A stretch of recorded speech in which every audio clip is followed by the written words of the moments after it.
하나 지워졌습니다. 제목은 바로 접속사의 종류입니다. 크게 두 가지로 나누어서 설명드리겠습니다. 첫 번째는 바로 형태상. 이 형태라고 하는 게 뭐냐면 겉보기에 모양이 요런 형태네 라고 해서 한 세 가지로 형태를 나눌 수 있습니다.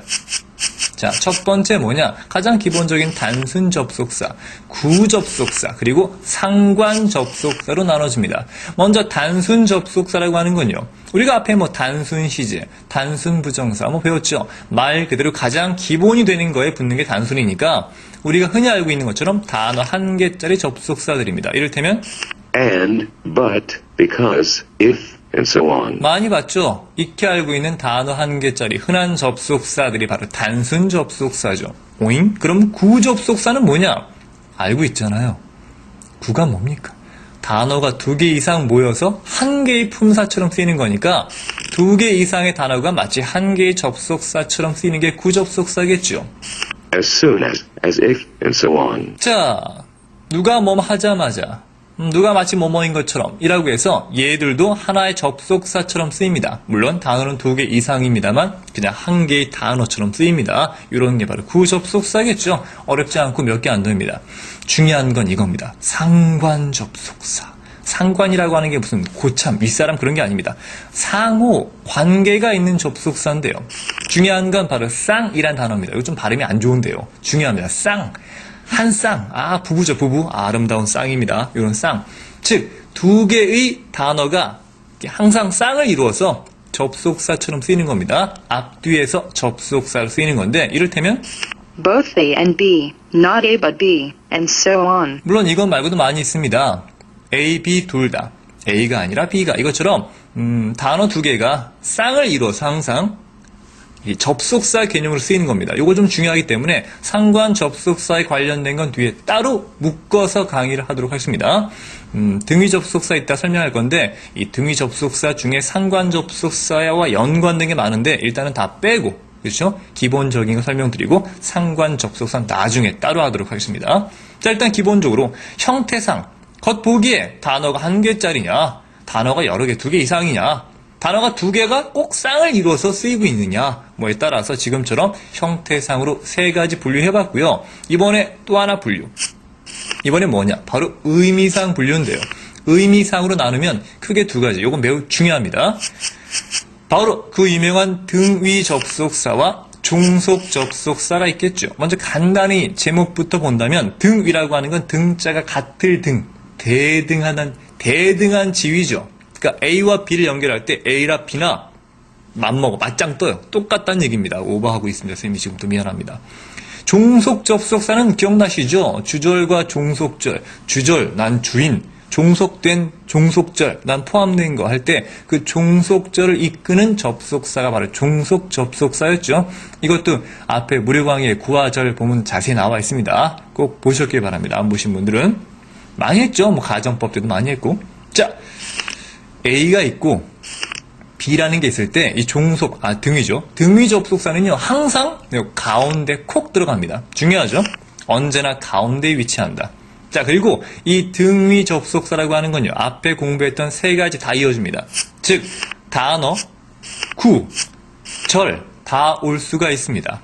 이를테면 단어부터 보도록 하죠. Kind and honest. 지금 보신 것처럼 친절한 그리고 정직한 형용사가 나왔으면 형용사가 나와야 돼요. 항상 A와 B는 같은 게 오니까 말이죠. 만약에 Kindly and honest. 지금처럼 부사 and 형용사라고 나온다면 이건 문법적으로 잘못 등회됩니다. 아시겠습니까? 항상 같은 게 온다는 얘기입니다.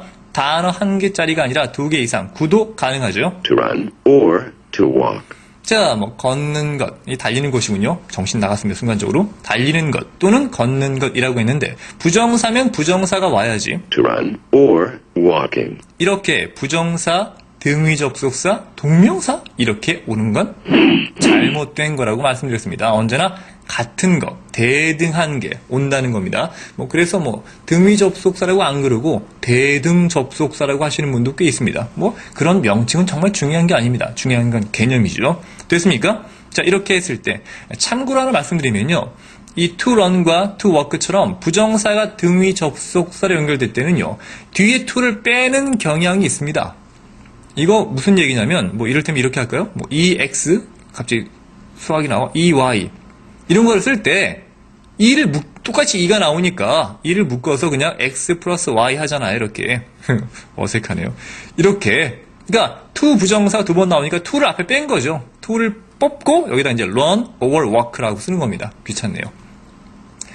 귀차니즘. 이렇게 아시겠습니까? 그래서 to를 앞에 한 번만 쓰고 run or walk라고 해서 뒤에 to를 안 쓰는 경향도 있습니다. 뭐 참고로 말씀드렸습니다.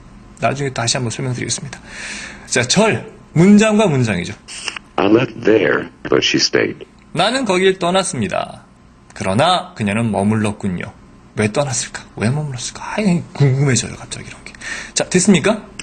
자, 이때 이 등위 접속사라고 하는 건 말입니다. 앞서 설명드렸던 것처럼 단어나 구나 절 뭐 다 연결이 가능합니다만 종속 접속사는 그러지 않습니다. 기본적으로 종속절을 이끄는 거잖아요. 절. 그러니까 기본적으로 절과 절, 즉 문장과 문장을 연결하는 게 종속 접속사입니다.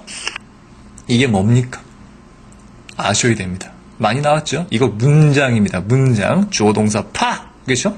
문장인데 주절이에요. 왜? 주절? 종속절 포함되어 있으니까. 작은 문장 파! 여기도 마찬가지 주어 동사 포함되어 있겠죠. 이때 이 포함된 작은 문장을 종속절이라고 했고 전체 문장을 주절이라고 했는데 이 포함된 작은 문장 종속절을 이끄는 건 반드시 종속 접속사여야 한다고 그랬죠. 그래서 언제나 종속절 가장 앞에는 종속 접속사가 존재해야 됩니다. 아시겠습니까? 자, 이때 하나 보고 넘어가죠. 주절 문장이 여기 있고 종속절 문장이 여기 있으니까 이 종속 접속사가 가운데 꼈네요. 등위 접속사도 가운데라며. 큰 문제 없네. 똑같네. 근데 말입니다. 이 등위 접속사는 가운데 밖에 안 돼요. 항상 가운데 옵니다. 하지만 종속 접속사는 그렇지 않습니다. 보셨습니까? 지금처럼 종속절이 뒤에 있을 수도 있지만 앞에 있는 경우도 있기 때문에 접속사의 위치가 가운데나 앞이나 다 가능합니다. 따라서 문두, 가운데 다 된다는 얘기입니다. 그러니까 종속절의 위치에 따라서 접속사 위치가 바뀌어지는 거죠. 이해하시겠죠? 일반적으로 종속 접속사가 뒤에 있을 때는요. 접속사가 가운데 딱 꼈으니까 종속절의 시작을 알려주지만 지금처럼 종속 접속사가 앞에 있을 때 말입니다. 어디까지가 종속절인가를 밝혀주기 위해서 종속절 끝에 팍 이렇게 콤마 뭐 영어식 발음은 카마인데 콤마가 발음이 더 좋죠. 콤마 이쁘지 않습니까? 콤마 그렇죠? 콤마를 딱 찍어줍니다. 그러면 종속 접속사부터 콤마까지 여기까지가 바로 종속절이다라는 걸 알려주는 게 되죠. 그렇죠? 종속절, 주절이 앞에 올 수도 있고 됐습니다. 자, 이해하셨겠죠? 자, 예를 한번 들어볼까요? When I met her for the first time, I felt love. 자, 참 나도 사랑이 느껴져요. 쌤은 사실 뭐 첫눈에 반한 건 아니었습니다만 지금 무슨 얘기하는 거예요? 자, 일단 말입니다. 이 문장을 해석할 때 말이에요.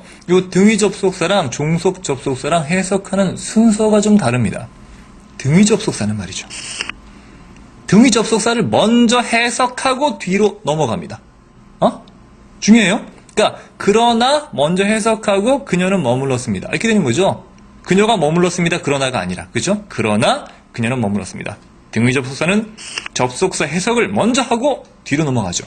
하지만 종속 접속사는 그렇지 않습니다. 이 종속 접속사를 이 종속절 내에서 가장 마지막에 한다고 했죠. 즉 when을 내비두고 I부터 나갑니다. 이렇게 나가요. 내가 그녀를 처음으로 만났을 다시 와요. 때 because는 뭐라고 그랬습니까? 내가 그녀를 처음 만났기 때문에 그렇죠? 뭐 등등 이렇게 됩니다. 그러니까 뭐 while은 뭐예요? while 내가 만나는 동안에 이런 식으로 요 종속절 가장 마지막에 접속사가 해석된다. 여기 한번 써볼까요? 해석은 맨 나중 맨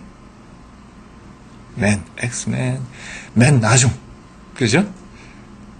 어디 내에서? 요 종속절 내에서 맨 나중입니다. 전체 문장이 아니라 이해되시겠죠? 그래서 내가 처음으로 그녀를 만났을 때 나는 사랑을 느꼈어요. 사랑을 느꼈답니다. 그렇죠? 첫눈에 반할 수 있겠죠? 자, 일단 이렇게 보면 말이죠. when이라고 하는 종속 접속사는 문장과 문장, 즉 다시 말해서 동사와 동사를 이어주는 거죠. 그러니까 이 종속 접속사가 한 개 나왔다는 건 반드시 문장, 동사가 2개 있다는 얘기입니다. 근데 말입니다. 이런 경우도 있습니다. When young, I liked the game. 어잉? when이라고 하는 종속 접속사가 나왔는데 동사는 하나밖에 없네. 이거 잘못된 문장인가요? 이거 옳은 문장입니다. 왜 옳은 문장이냐? 간단합니다. 이 문장은 뭔가가 생략됐겠죠. 원래 문장 보여주세요. When I was young, I liked the game. 잘 보세요. 접속사 뒤에 말입니다. 주어랑 이렇게 비동사가 나올 때 말이죠. 이 주어가 주절의 주어랑 똑같을 때는요. 주어랑 비동사를 함께 생략하는 경우가 굉장히 많습니다. 생략. 야, 영어에서 생략 참 많이 나오죠. 영어는요, 긴 걸 싫어한다고 그랬죠. 짧고 간결한 걸 좋아합니다. 그래서 생략을 많이 하는데, 생략의 가장 기본적인 원칙은 생략해도 의미 전달에 지장이 없을 때라고 했죠. 간단합니다. 어차피 I라고 하는 건 뒤에 나오니까, 똑같으니까 빼도 관계없고, 늘 말씀드립니다만 비동사라고 하는 건 사실 입니다죠. 입니다. 또는 있습니다. 뭐 이런 그 뜻 자체가 그렇게 중요하지 않습니다. 그 뒤에 있는 게 중요하죠. 그러니까 내가 어렸을 때라고 할 때 이 어렸을, 요 어리다라고 하는 기본적인 보호가 중요하기 때문에 워즈도 생략합니다. 생략해도 말 돼요. 우리말도 마찬가지입니다. 그냥 어렸을 때 나는 게임을 좋아했어. 그 게임 좋아했어. 이렇게 라고 하면 되겠죠. 그래서 이렇게 접속사 뒤에 주어 비동사는 이 주어가 같을 때 함께 생략 가능하다는 것도 꼭 알아두실 만한 필요가 있는 중요한 개념입니다. 물론 이에 대한 자세한 것도 다시 한번 나중에 언급하도록 하겠습니다. 이렇게 해서 기본적으로 접속사 첫 번째 시간 접속사의 종류, 형태상과 의미상 나눠봤습니다. 간단히 복습하고 넘어가죠. 단순, 단어가 1개짜리 일반적인 게 단순 접속사, 2개 이상이 모여서 마치 1개처럼 쓰이는 게 구접속사, 그리고 상관 접속사는 중요한 단어 하나, 쌍! 이거 발음이 안 좋지만 중요합니다. 쌍! 한 쌍의 어구가 앞뒤에서 늘 쌍으로 쓰이는 겁니다. 중요한 개념이라고 했죠. 그리고 등위 접속사 또는 대등 접속사, A와 B가 항상 같은 개념이 나와요. 형태나 의미가. 그래서 같은 게 나오는데 가운데만 존재한다고 그랬죠. 단어, 구절 다 가능합니다. 종속 접속사는 종속절을 이끄는 접속사다라고 알아두시면 됩니다. 그러니까 항상 뒤에 절이 온다는 얘기죠. 그러니까 문장의 앞이나 뒤에 다 가능합니다. 해석은 제일 마지막에 합니다. 등위는 항상 먼저 해석하고요. 자, 이렇게 기본적인 접속사의 개념을 설명했고요.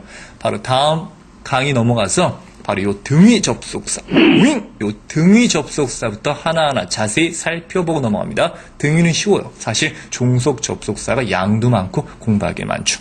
그 다음에 마지막에 상관 접속사 정리하도록 하십니다. 자, 이해가 되셨죠? 질문 있습니까?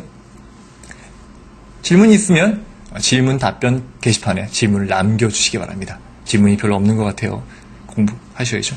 자, 그럼 다음 강의 넘어갑니다.